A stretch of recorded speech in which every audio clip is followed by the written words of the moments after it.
Officer Ethan Caldwell thought it was just another routine stop until he pulled a gun on the wife of the FBI director. In minutes, his entire career collapsed. The flashing lights in the rearview mirror didn't come as a surprise. Regina Owens sighed, her fingers tightening slightly on the steering wheel as she eased her black Audi Q7 to the side of the road. The houses lining the quiet street in Brentwood, Tennessee, stood tall and pristine, their manicured lawns basking in the early evening light. She knew this neighborhood well. She had lived here for over a decade with her husband, Samuel Owens, the director of the FBI. But she also knew how this looked. A black woman alone in a luxury car, driving through an area where people like her were still questioned. Her eyes flicked to the rearview mirror. The officer hadn't even exited his vehicle yet, but she could already sense what was coming. Regina reached for her phone and pressed record before placing it on the passenger seat. Not that she expected this to go viral, she just knew better than to rely on anyone else's version of events. Then the door of the patrol car swung open. Officer Ethan Caldwell stepped out, exuding the kind of arrogant authority that came from years of unchecked power. He was in his late 40s, tall, broad-shouldered, with a face that looked like it hadn't cracked a smile in years. His uniform was crisp, his badge polished, his belt loaded with all the tools of intimidation. He approached slowly, each step deliberate, his hand already resting near his holster. Regina exhaled through her nose. "Here we go." Caldwell stopped just behind her window, keeping enough distance to force her to crane her neck to look at him. "License and registration," he said, voice flat. Regina kept her hands on the wheel. "Mind telling me why you pulled me over?" Caldwell's eyes narrowed. "You failed to signal at that last turn." Regina blinked. She had driven this route thousands of times. She knew she signaled. She gave a slow nod, more to herself than to him. "All right," she said. "My license and registration are in my purse. I'm going to reach for them now." Caldwell didn't respond immediately. He just stared, eyes flicking over her face, then down to her tailored blazer, the delicate gold bracelet on her wrist, the well-maintained nails. He was assessing. A slow smirk tugged at his mouth. "Go ahead, but make it slow." Regina fought the instinctive prickle of anger. She had played this game before. She reached carefully, deliberately, and pulled out the documents, handing them over. Caldwell took them without a word, but instead of examining them, he just stood there, watching her, waiting. Regina let the silence stretch. Then, finally, he glanced at her license. His expression flickered, just for a second, but he recovered fast. "You live around here?" he asked casually, like he was making small talk at a grocery store. Regina's jaw tightened. "Yes, about 2 miles down the road." Caldwell clicked his tongue. "Really?" He looked at the address again. "What brings you this way?" Regina laughed under her breath, shaking her head. "I wasn't aware I needed a reason to drive in my own neighborhood." Caldwell's eyes snapped back to her, his smirk fading. "Ma'am, I'm just doing my job." Regina met his gaze. "No, you're not." The words landed like a slap. Caldwell's posture stiffened, his shoulders squaring. His fingers twitched near his holster. The air in the car shifted. A small movement, but Regina noticed. The shift from arrogance to something more dangerous. "I'd be careful with that attitude," Caldwell said, voice dropping. "You're making this a lot harder than it needs to be." Regina tilted her head, her heart pounding but her expression calm. "How exactly am I making this harder?" Caldwell stared at her. The moment stretched too long. Then, with a scoff, he turned and walked back toward his cruiser, still holding her documents. Regina took a slow breath, pressing her hands against the leather steering wheel to ground herself. She had seen this type before. He wanted control, wanted her to feel small. But she wasn't small. Not today. She glanced at her phone, still recording. She had a feeling she was going to need it. But Caldwell wasn't done yet. Ethan Caldwell sat in his patrol car, staring at the license in his hand. Regina Owens. The name wasn't familiar, but something about the address made him pause. He glanced in the rearview mirror, eyes narrowing on the black Audi still parked under the golden glow of a street lamp. She didn't look nervous. That irritated him. Most people, especially women, got flustered when stopped. They tripped over their words, rushed to comply, eager to avoid trouble. But she sat there, calm, controlled, like she wasn't afraid of him. That bothered him more than it should have. He wasn't a bad cop. He had been on the force for over 20 years and had done his job the way it was meant to be done. He had a reputation, strict, no nonsense, respected. He didn't bend rules, didn't waste time with small talk, and sure as hell didn't take attitude from people who thought they were above being questioned. Ethan exhaled through his nose, still gripping her license. She had pushed back, just enough to test him. That smirk in her voice, the way she didn't rush to explain herself, the way she just looked at him without a trace of fear.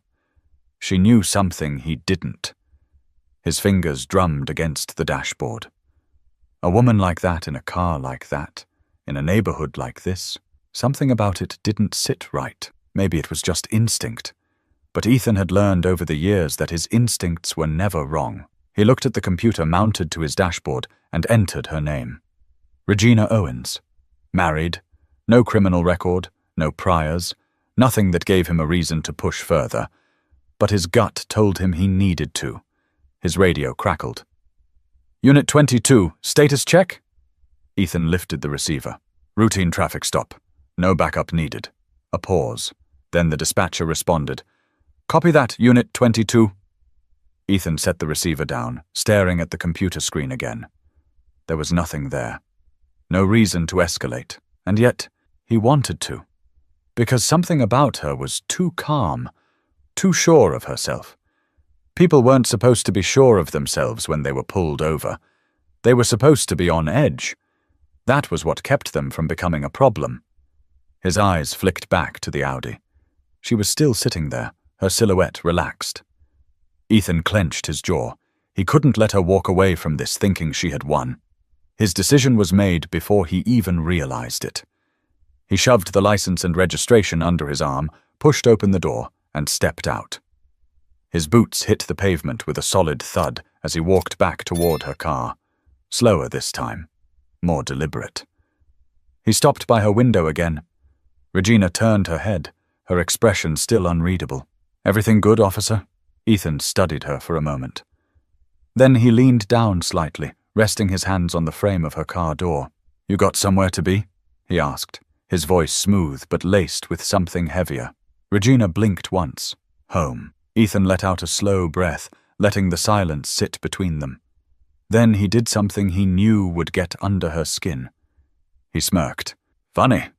You don't look like someone who lives in this neighborhood. He watched the change in her expression. It was subtle, just a shift in her eyes, a flicker of something behind them. Not fear, something colder. Regina inhaled through her nose, exhaled through her mouth. Slow, controlled. And you don't look like a cop who follows protocol, she said evenly. The smirk on Ethan's face faltered for just a second, but he recovered. His fingers drummed against the top of her car. He could feel the weight of his holster on his hip, the badge on his chest, the years of power that had never been questioned. Not until now. She got lucky tonight, he thought, but he wasn't letting her go just yet. Regina's pulse remained steady, but she could feel the shift in the air. Ethan Caldwell was testing her, pushing to see how far he could go before she reacted. This wasn't about a traffic violation anymore. She had encountered men like him before, officers who wielded their badge like a weapon, who weren't interested in enforcing the law, but in enforcing obedience. The kind who needed to remind people, especially people like her, who was in control. Regina took a slow breath, keeping her eyes on him. She wasn't giving him that satisfaction. If you have my information, officer, am I free to go? She asked, her voice level. Caldwell tilted his head slightly like he was amused. What's the rush? Regina didn't blink. I have nothing else to say. Either write me a ticket or let me go. For a second he said nothing. Just stood there, watching her, weighing his options. Then, without warning, he reached for the door handle. Regina's entire body tensed. She locked the door just before his fingers could wrap around it. Her heart slammed against her ribs, but she kept her face unreadable. Caldwell's expression hardened. "Step out of the vehicle," he ordered, his voice carrying an edge now. The casual, condescending act was gone. Regina stared at him. "On what grounds?" Caldwell straightened, his hand moving toward his hip. "Do I really need to spell that out for you?" Regina knew where this was going. Knew that if she so much as twitched the wrong way, he would claim she was resisting, that she was being difficult, that she posed a threat. She also knew something else. He had no idea who she was. Regina exhaled, rolling her shoulders back. She had given him every opportunity to de-escalate. He had chosen not to take it. She slowly reached for her phone, never breaking eye contact. "I'm recording," she said. Caldwell let out a dry, humorless chuckle. "Oh, you think that scares me?" He leaned in just a little. "Lady, do you have any idea how many times I've heard that before?" His fingers twitched near his holster, just enough to be a warning. Regina saw it. So did the people in the houses nearby, a few of whom were stepping outside now. A man across the street, still in his work clothes, pulled out his phone. Another, an older woman walking her dog, had stopped completely, her mouth slightly open as she took in the scene. Good. If Caldwell wanted an audience, he was going to get one. Regina turned her phone toward him. "Badge number?" she asked, her voice loud enough for the bystanders to hear. Caldwell's jaw tightened, and for the first time he looked unsure, but he covered it quickly. "I said step out of the car," he repeated, firmer this time. Regina didn't move. "Are you refusing to comply?" he pressed. She met his stare, unshaken. "I'll step out," she said. "When you call your superior and tell them you just pulled over the wife of the FBI director." The words landed like a bomb. For the first time, Caldwell actually blinked. A flicker of hesitation crossed his face. His hand, which had been inching toward his gun, froze. The man across the street, still recording, took a step closer. "Did she just say FBI?" he muttered. Caldwell's nostrils flared. He wasn't backing down. He had come too far for that. But the doubt was there now. Regina saw it, and so did everyone else. But Caldwell wasn't done yet. For the first time that evening, Ethan Caldwell hesitated. Regina saw it. That split-second pause, the tightening of his jaw, the shift in his stance. She had cracked something, but hesitation wasn't retreat. He squared his shoulders, doubling down. "Step out of the car, now!" Regina didn't move. Her phone was still recording, held up for anyone watching to see. "I asked for your superior," she reminded him, calm but firm. "Unless you have probable cause, I am legally within my rights to remain inside my vehicle." The crowd was growing. More neighbors had stepped outside, phones in hand. The tension had shifted. She wasn't the one who looked like a threat anymore. Ethan's pulse pounded. He had control. He always had control. But now, this woman, this damn woman, was making him look weak. And weakness wasn't something he tolerated. His hand dropped to his holster. "Last chance, lady," he said, voice lower now, more dangerous. "Open the door, or I'll make you open it." Regina felt it before she even saw it. That shift.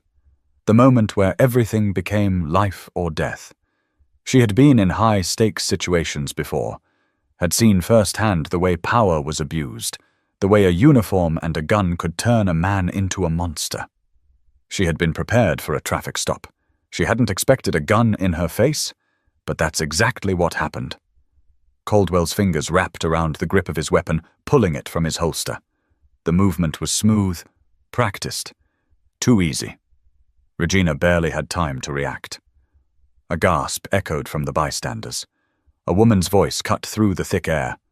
"What the hell is he doing?" Another voice, a man this time. "He just pulled a gun on her."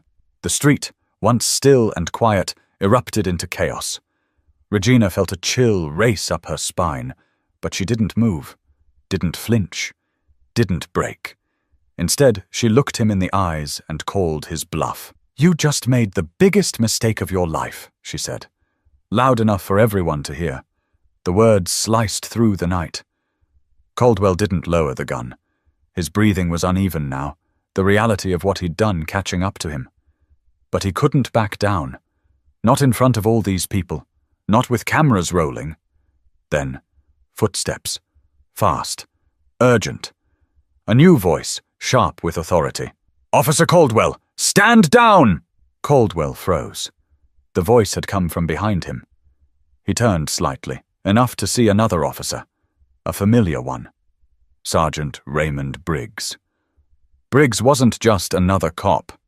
He was his commanding officer, and his expression? Pure fury.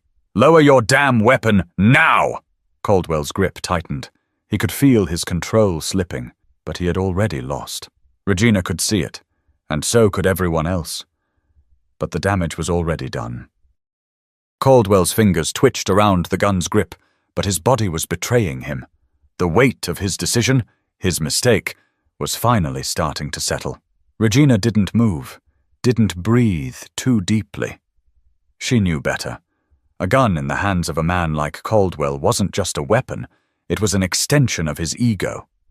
Behind him, Sergeant Raymond Briggs wasn't playing games. "I said lower your weapon," Briggs barked, stepping closer. "Right. Now."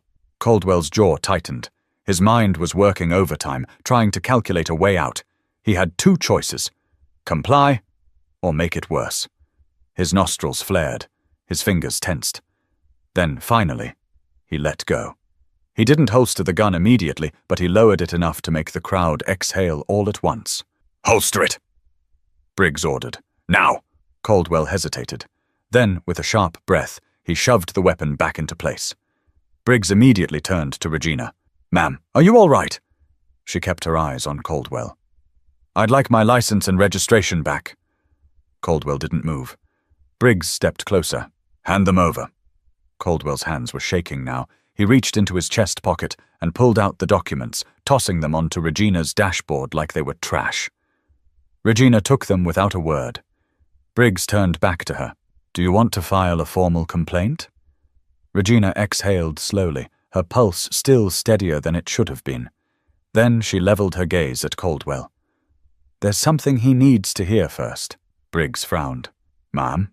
Regina shifted in her seat, turning just slightly so Caldwell could see her better. See her fully. "My name is Regina Owens," she said, her voice steady. "My husband is Samuel Owens, director of the FBI." Silence. Caldwell's face drained of color. His lips parted slightly, his brain trying to process what he had just heard. Briggs stiffened. His eyes darted between Regina and Caldwell, his entire demeanor shifting. Regina let the weight of her words settle before she added, "And you just pulled a gun on me." The bystanders murmured, gasped, whispered. The tension in the air snapped into something else entirely. Caldwell looked sick. For the first time that night, he finally understood what he had done. And he knew, without a doubt, his career was over. Regina reached for her phone and ended the recording. She had everything she needed. But Caldwell's nightmare was just beginning. Caldwell's chest rose and fell too fast. His breath was uneven now, shallow, the weight of the moment finally pressing down on him. Sergeant Briggs' face was unreadable, but his silence said everything. The street, once filled with murmurs and whispers, was now dead quiet. Briggs took a slow step toward Caldwell, keeping his voice low but firm. "You just pulled a gun on the wife of the FBI director." Caldwell swallowed hard, but his throat was dry. She was being uncooperative," he stammered, his voice weaker than before. Briggs' eyes flashed with disbelief. "Uncooperative? You escalated a routine stop into a damn incident. You pulled a weapon on a woman who committed no crime. And now?" His voice dropped into something even colder. "Now you're done." Caldwell's stomach twisted. His mouth opened, but nothing came out. Briggs didn't wait for him to gather his excuses. He turned toward Regina.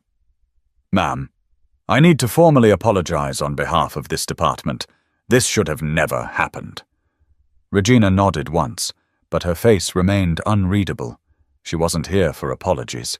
She was here for accountability. Briggs pressed his radio.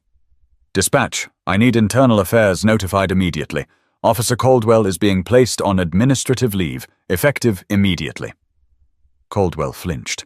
His world was crumbling in real time. A voice crackled through the radio. "Copy that, Sergeant." Briggs turned back to Caldwell. "Badge and gun, now!" Caldwell's pulse thundered in his ears. "Wait. Now." Caldwell knew better than to argue. His fingers fumbled with the clasp of his holster as he unhooked his belt, removing his weapon. It felt wrong to hand it over, but the look in Briggs' eyes told him there was no way out of this. His hands trembled as he unpinned his badge, the same badge he had worn with pride for over 20 years. He placed both items in Briggs' outstretched hand, but the moment they left his grasp, it felt like his entire identity was stripped away. Briggs gave a sharp nod. "You're relieved of duty pending investigation. Leave the scene. Now." Caldwell clenched his jaw. The rage, the humiliation, the sheer disbelief burned inside him. But he knew there was no fighting this. Not here. Not now. He turned, avoiding the eyes of the crowd, avoiding the cameras still recording. Regina watched him go, watched the fall of a man who thought he was untouchable. But the storm wasn't over yet. Regina watched as Caldwell walked away, his back stiff, his hands clenched into fists. A man who had spent his career wielding power like a weapon had just been stripped of it in front of an entire neighborhood. The crowd didn't cheer. There was no celebration, just the heavy silence of what had almost happened.